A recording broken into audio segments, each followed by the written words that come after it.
الصلاة والسلام على سید الانبیاء والمرسلین والحمد للہ رب العالمین، اما بعد فاعوذ باللہ من الشیطان الرجیم، بسم اللہ الرحمن الرحیم۔ هو الذی ارسل رسولہ بالہدی والدین الحق لیظہرہ علی الدین کلہ وکفی باللہ شہیدا۔ صدق اللہ العظیم۔ سبحان ربک رب العزت عما یصفون وسلام علی المرسلین والحمد للہ رب العالمین۔ حضرات محترم،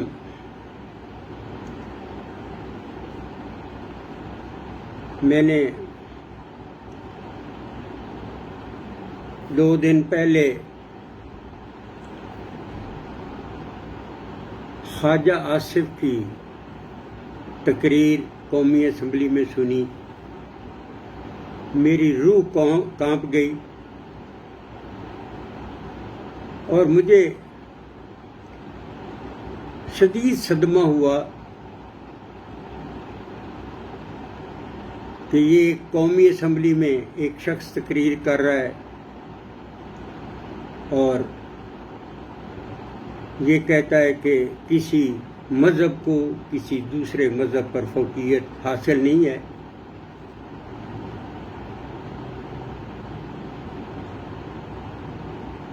یہ تقریر ان کی ساری دنیا میں سنی گئی، صرف مجھے نہیں صدمہ ہوا بلکہ پاکستان کے ان لوگوں کو بھی سخت صدمہ ہوا ہوگا جو اسلام کو دین مانتے ہیں، اور اس گھٹیا سوچ رکھنے والے اس سیاستدان کی اس تقریر پر میں 1000 بار لعنت بھیجتا ہوں،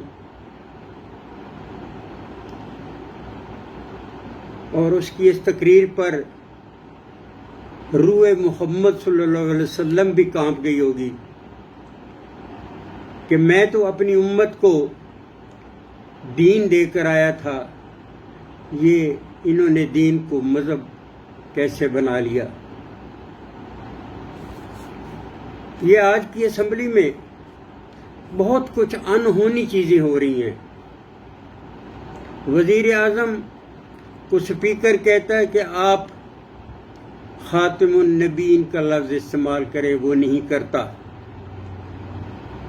اس کے بغیرت وزراء بعد میں کہتے ہیں کہ جی خاتم النبی نہ کہنے سے ہمارے مسلمان ہونے پر کیا فرق پڑتا ہے۔ اسی طرح وہ یہودیوں کے بھی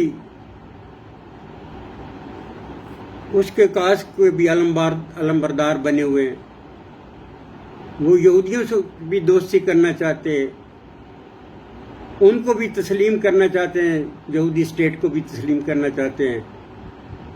وزیر اعظم کے بیان بھی ہیں، اس کے وزراء کے بیان بھی ہیں کہ یہودوں سے ہم دوستی کر لیں، یہودی سے تو ہمیں بہت فائدہ ہوگا۔ اسی طرح مندر بنائے جا رہے ہیں، اور مندر بھی گورنمنٹ اپنے خزانے سے بنا رہی ہے۔ کتنے افسوس کی بات ہے کہ ہندو ہمارے مسلمانوں کو قتل کر رہا ہے، مسجدوں کو گرا رہا ہے، ہم اپنے پیسے سے ان کو مندر بنا کر دے رہے ہیں۔ تو یہ تو آج کی اسمبلی کی باتیں ہیں۔ مجھے تمام پاکستان کے باسیوں سے بات کرنی ہے آج۔ میں اس ملا پر کروڑ بار لعنت بھیجتا ہوں جس نے مسلمانوں میں، امت مسلمہ میں لفظ مذہب کو داخل کیا۔ یہ مجھے علم نہیں ہے کہ 1400 سال پہلے ہوا، 4 صدیوں کے بعد ہوا، 10 صدیوں کے بعد ہوا، لیکن جب سے میں نے ہوش سنبھالا ہے تو میں پاکستان کے علماء سے یہ سنتا آیا ہوں کہ یہ ہمارا مذہب ہے۔ میں اس پہلے ملا پر بھی کروڑ بار لعنت بھیجتا ہوں جس نے دین اسلام میں لفظ مذہب کو انٹروڈیوس کروایا، اور آج کے علماء پر بھی جو مذہب کے پرچار کر رہے ہیں، اس کے علمبردار بنے ہوئے ہیں۔ میں آپ کو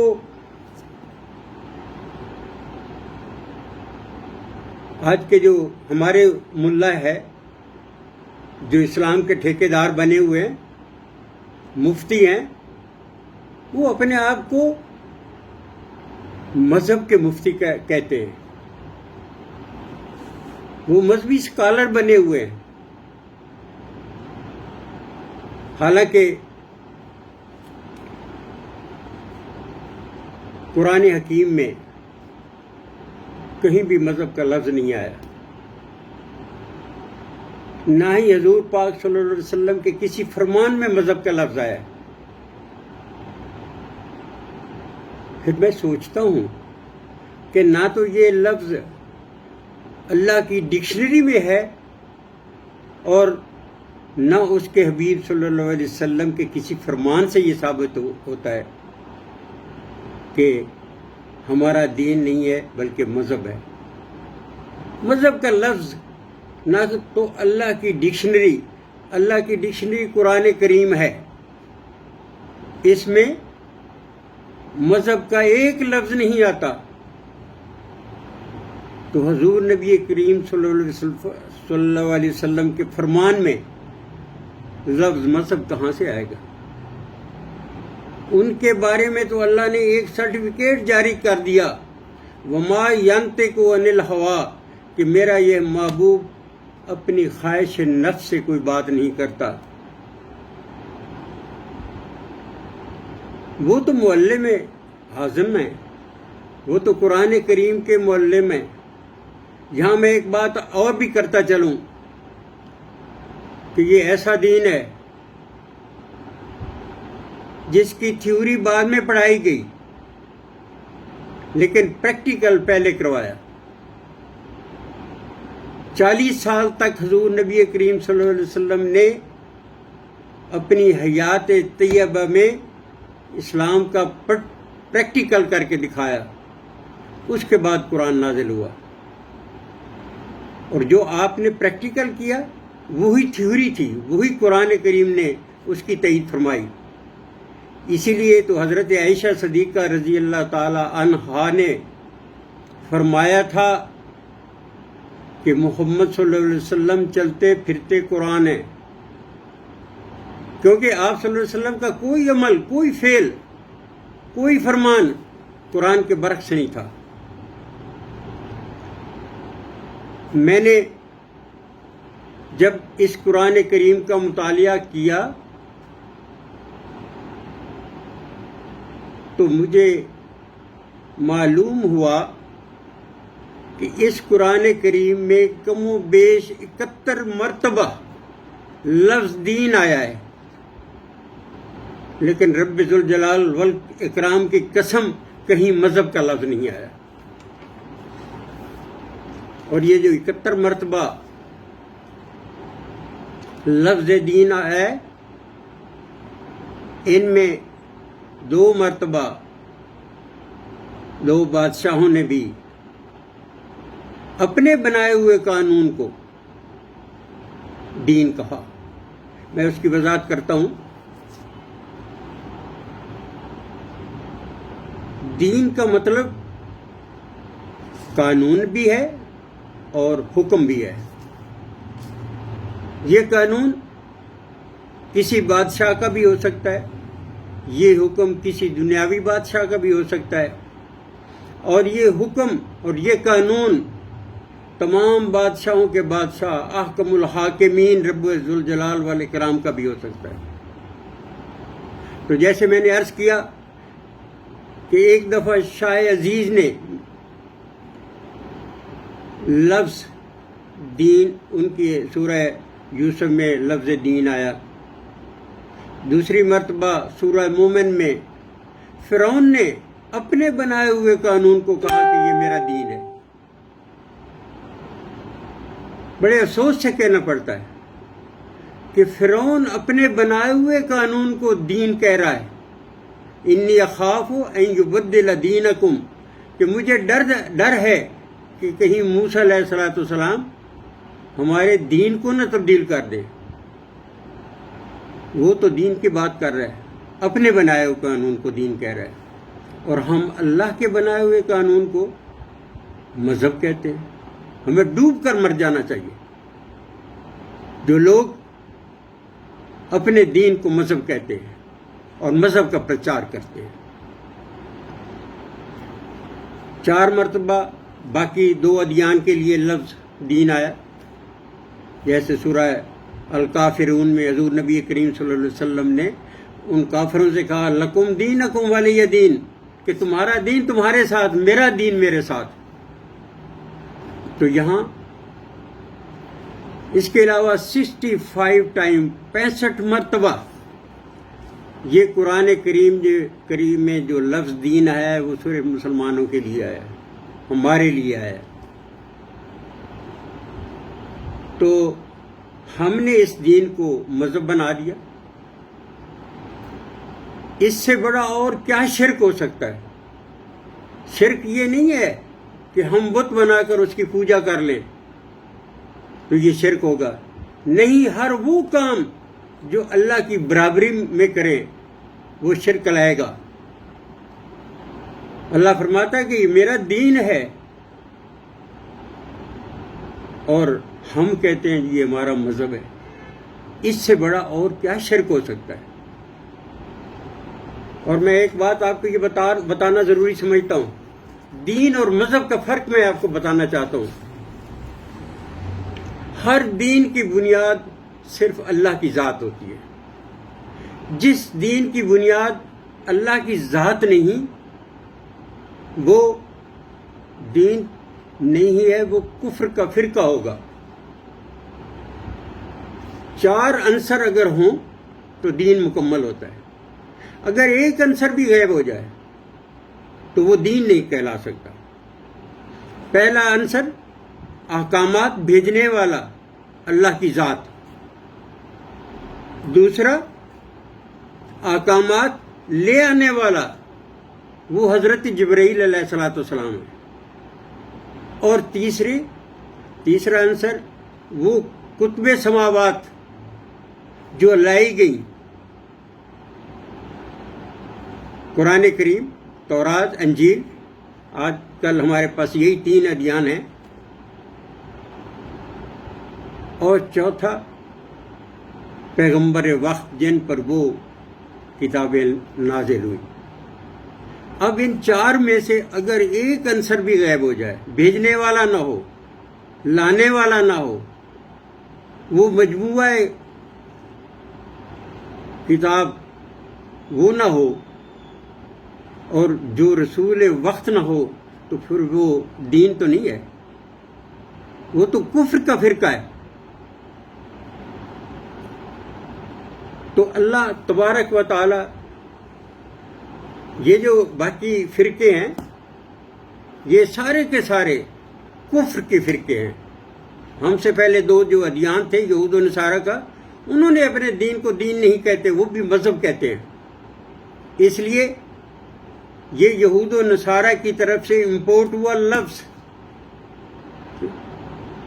یہ فرق جو مذہب ہے، اور ہم نے اس کو اختیار کر لیا اور اس کا پرچار شروع کر دیا۔ دین میں 6 چیزیں ہوتی ہیں: عقیدہ، عبادات، رسومات، معاشیات، سیاسیات اور سماجیات۔ اور مذہب میں 3 چیزیں ہیں: عقیدہ، عبادات اور رسومات۔ ہندو جب اپنے بنائے ہوئے قانون کو مذہب کہتا ہے، اور میں اللہ کے دیے ہوئے قانون کو میں بھی اگر مذہب کہوں تو مجھ میں اور ہندو میں کیا فرق رہ جائے گا؟ مجھ میں اور سکھ میں کیا فرق رہ جائے گا؟ آتش پرستوں میں اور مسلمانوں میں کیا فرق رہ جائے گا جب ہم اللہ کے بنائے ہوئے دین کو، اللہ کے دیے ہوئے قانون کو ہم مذہب کہیں گے؟ یہ سوچنے کا مقام ہے۔ یہ کام علماء کرام کا ہے۔ میں تمام علماء کرام کو دعوت فکر دیتا ہوں اور ایک کھلا چیلنج کر رہا ہوں کہ اگر قرآن کریم میں سے یا نبی کریم صلی اللہ علیہ وسلم کے کسی فرمان سے آپ یہ ثابت کر دیں کہ دین اسلام مذہب ہے، قرآن میں مذہب کا لفظ آیا ہے، تو میں آپ کو کھلی آفر دے رہا ہوں کہ مجھے سر عام سنسار کر دیں، مجھے گولی مار دیں، میرا خون آپ پہ معاف ہوگا۔ اور اگر یہ نہ کر سکو اور یقیناً نہیں کر سکو گے تو پھر میں تمہیں اللہ اور اللہ کے رسول کا واسطہ دیتا ہوں کہ آج کے بعد اپنے دین اسلام کو دین کہو، اس کو فرقہ مت بناؤ، اس کو مذہب مت کہو، نہ اس کو مذہب لکھو، نہ مذہب کا پرچار کرو، نہ فرقہ وریت کے علمبردار بنو، کیونکہ یہ بہت بڑا کفر اور شرک اور حضور نبی کریم صلی اللہ علیہ وسلم سے اللہ تعالی کی ہے۔ تو مذہب کو، اس مذہب اور فرقہ وریت پر لعنت ڈالو، صرف دین اسلام کا پرچار کرو۔